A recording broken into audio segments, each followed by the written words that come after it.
Welcome to this edition of the $1 Million Mastermind Podcast. This is where we pick the brains of high achievers from all walks of life and get their hard-earned, real-world insights on winning. I'm your host, Larry Weidel. I'm here with the pleasure of talking with Kara Goldin. Hello, Kara. Hello. Thanks for having me. And you're in San Francisco, is that correct? Just outside in Marin County, about 20 minutes over the bridge. Over the bridge. The bridge. I have done the helicopter thing where you fly underneath the bridge and around. You're a bigger person than I am because I've been driving on the bridge when that happens, and I've always been curious who actually does that because it seems a little scary. It is. It's more scary in retrospect, but then when you're there, it's a surreal experience every time you get in a helicopter, as far as I'm concerned. So, try not to think too much about it, but it's. Yeah. I agree. So I do photography out in Aspen, and you have to have the doors open in the helicopter, and so you're looking down 14,000 feet, and you're saying, "What am I doing? Why did I think this was a good idea?" But another pretty part of the country too. Yeah. So I bet those photos are beautiful. And so, Kara, congratulations for to get everybody up to scale. You started, you've done many things in business, and you're doing many things. And it's always fun when I see somebody with this crazy schedule like you've got, and all the plates spinning, because I could relate to it. It's like, how did I get myself into this? But it's fun. And, you get ideas, you try things, and you learn things, and you have a lot of fun, meet a lot of people. And you're somebody who has accumulated a wealth of knowledge about how to navigate life successfully. And the proof is in the pudding. Started your company, we'll hear about that, called Hint, unflavored water, and 2005. Now 200. It says the statistics we've got is 262 employees roughly, and revenue north of 110 million. Does that sound roughly about right? Much higher than that, actually. Okay. But yeah, so we're just about 200 million net. Wow. Yeah. So it's Hint is now 17 years in. We are the largest unsweetened flavored water in the U.S., only available in the U.S. at this point. It's crazy. I mean, I didn't know that. I call myself an accidental entrepreneur. I had no idea. I, of course, knew that I was starting a company and launching a new product, but I had no idea that I was starting an entirely new category in the beverage industry, which is called unsweetened flavored water. And why that's important is that you can't get shelf space. You have to educate the consumer as to why they need it.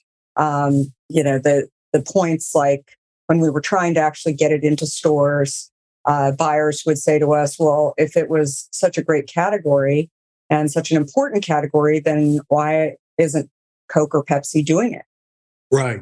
And, and I'm like, I don't know, but I'm here. Yeah. And, that's, you get a lot of no's. Along the way, right? When the established players aren't doing what you're doing. And so that in and of itself, I think when I look at entrepreneurs that have disrupted industries, I'm always so curious what were the names that they heard? What were the roadblocks that they heard? And how did they keep going? right? Because you do hear a lot of no's. You have a lot of people, you probably have your own doubts. But when people are actually telling you why you can't, often people are actually projecting their own thoughts and securities on you. Right. But that was, the early days. The early Yeah, days. it's great to be first in, like Bear Aspen. Yeah, yeah. Bear Aspirin, you got Coca-Cola, the first into the Coke category, that it's great to be the first one to create the category. Unfortunately, it's almost impossible to get going like that. And because people will say what you ran into, what is it? You have to do so much education. But you do, if you pull it off, you got an insane advantage because the other people have to follow in your footsteps, and so when you started, like, what's fascinating, you talked about Disruptor. I was looking for this comment while you were talking, like the Huffington Post listed you as one of the 6 disruptors in business alongside Steve Jobs and Mark Zuckerberg. Pretty heady colleagues in the disruptor world there. Did that surprise you when you saw that? It did actually. I've been interviewed for a ton of different pieces over the years, but no one called me for that. So it just sort of showed up on a Google alert one day. So I thought it was I'll take it. Yeah. But it was a lot of fun, and I think that it's yeah. I mean, more than anything, I think that I looked at the other people that were on that list as disruptors, right? Yeah. And I mean, even Facebook, when Facebook was first coming out, there were a lot of people that didn't believe that Mark Zuckerberg could actually get this to market. I mean, he was still in college, right? There's a lot of people who think, maybe so much today, but that if you don't go to college, you can't actually develop a company. Well, actually, there's a lot of people, a lot of people. Jobs, and as well as Mark Bill Zuckerberg. Gates. I mean, Bill Gates. I mean, there's a lot that didn't go. So, that's a wrong statement based on what we know today. Yet, I think, and again, I'm not, bashing going to college. I think that there's other reasons why you'd want to go to university. But I think it really speaks to people are going to have opinions, and how do you keep staying focused and moving forward? Because that is what disruptors do. And how do you get through, and how do you keep doing it? Well, it just shows, like, you started with you got an idea and you wanted to make that a reality. And as a result, you became a disruptor. You weren't, they say, I want to be a disruptor. You wanted to bring an idea forward, it seemed like. Yeah. And I think I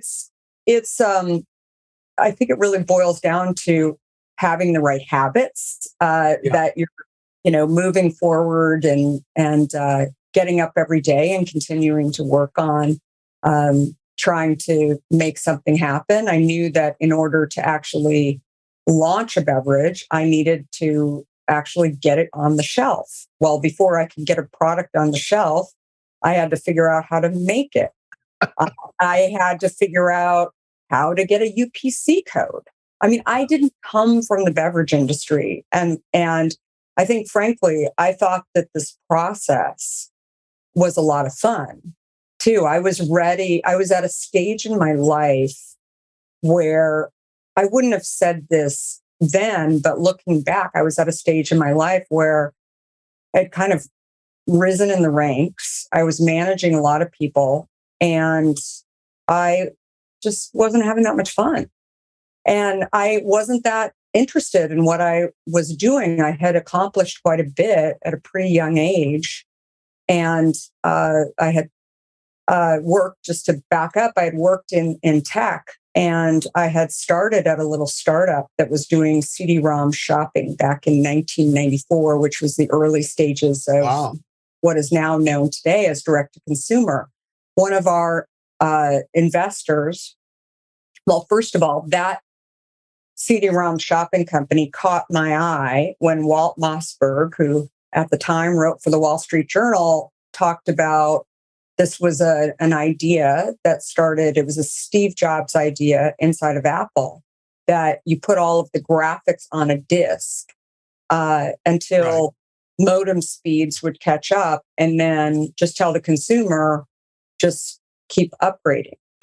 So we kept, discs were everywhere. People were using discs as coasters, right, for at home. I mean, that was the 90s. So I cold called when I just moved to San Francisco from New York. I cold called the person that was quoted in the article, who was the head of marketing, and I said, "This seems like a really interesting idea." I had come from media. I'd worked at a kind of a later stage startup called CNN, which is only in about 40% of the country. That's a whole other story. But I knew nothing about technology. I knew nothing about how this worked. I thought it was really interesting because it was going to make the internet potentially, it was the future. It was the vision of what the internet would eventually become once the we called it baud modem speed would ultimately catch up. But anyway, so after cold calling the person, convinced him that he should have coffee with me. And I didn't know anybody in San Francisco. So I just thought, if nothing else, maybe I get to meet one person. I don't know. And it's funny because as we were having lunch, I said, "So what was it like to work for Steve Jobs?" I had been obsessed with Steve Jobs. I had an early Macintosh computer when I was in college.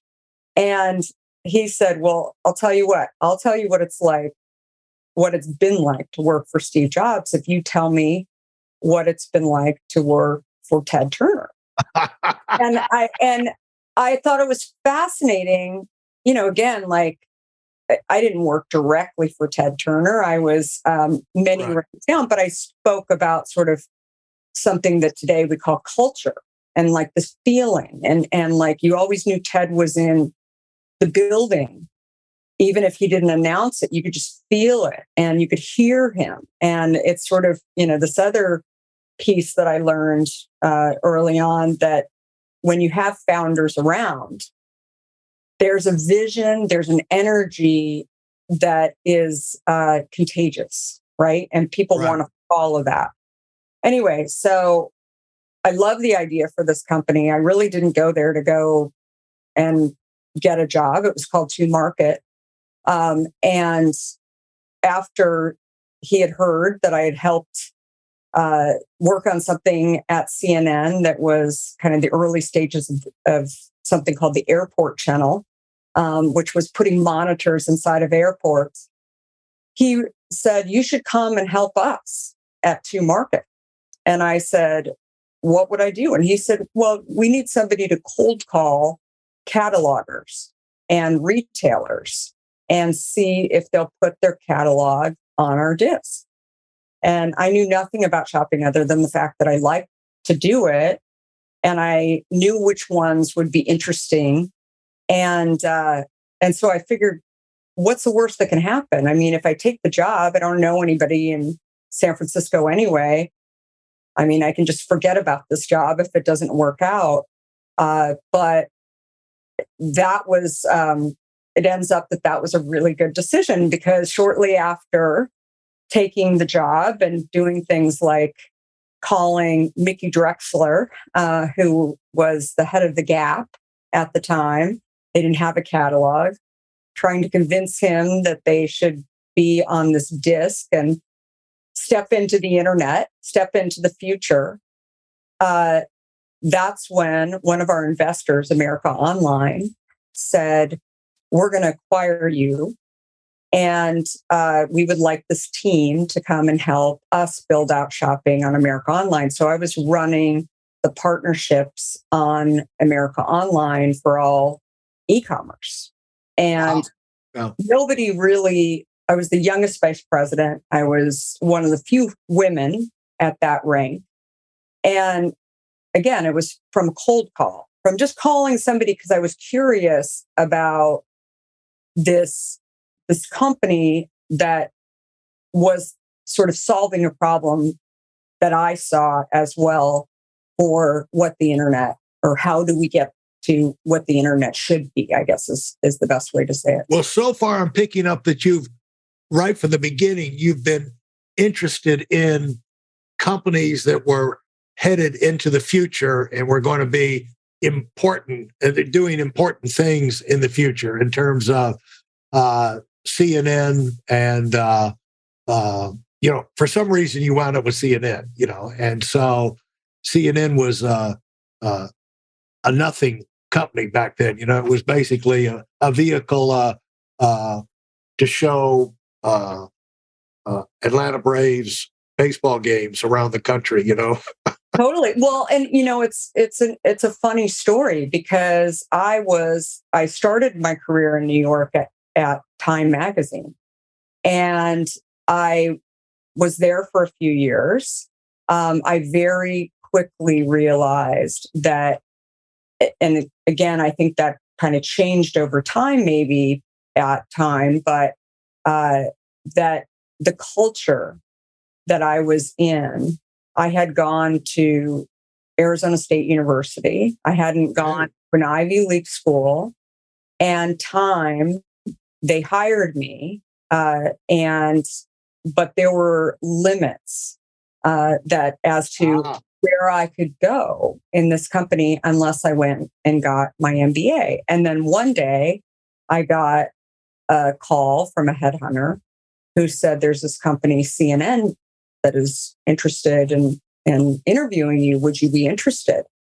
I loved being in media, but for me, the goal was really ABC or maybe NBC, a major network. Right. If I was going to go anywhere outside of magazines, I wanted to go to one of those. But they weren't hire me. They weren't even going to interview me because I didn't have the right experience. Yeah. And so I viewed getting a job at CNN twofold. One, I wasn't going to be heading up within Time unless I decided to go to business school. And so it got me out of there to go to something that would be a stepping stone to eventually get me to ABC. But what I realized really quickly, and this is where, I mentioned earlier about having a founder around, I really tasted, the excitement of having a founder around. And, there were days when Ted would walk in the building and speak to us. He generally was in Atlanta, but he was in New York a lot. And he would speak to us about his vision. And he's like, the world needs 24-hour news. And there's going to be one feed, and it doesn't matter what their government looks like, what language they speak. And it will happen. At the time, CNN was in 40% of U.S. households, less than 5% internationally. And here's this guy so confident in his cowboy boots and his suit on that this is the way the world is going to work. Thanks for listening to the $1 Million Mastermind. If you felt there were any valuable takeaways from this episode, please take a minute and leave us a 5-star review. Your feedback is important and really helps us get the word out to a wider audience. Remember, we have a valuable webinar that is absolutely free. Register for it right now at whitealumwinning.com. Thanks for listening.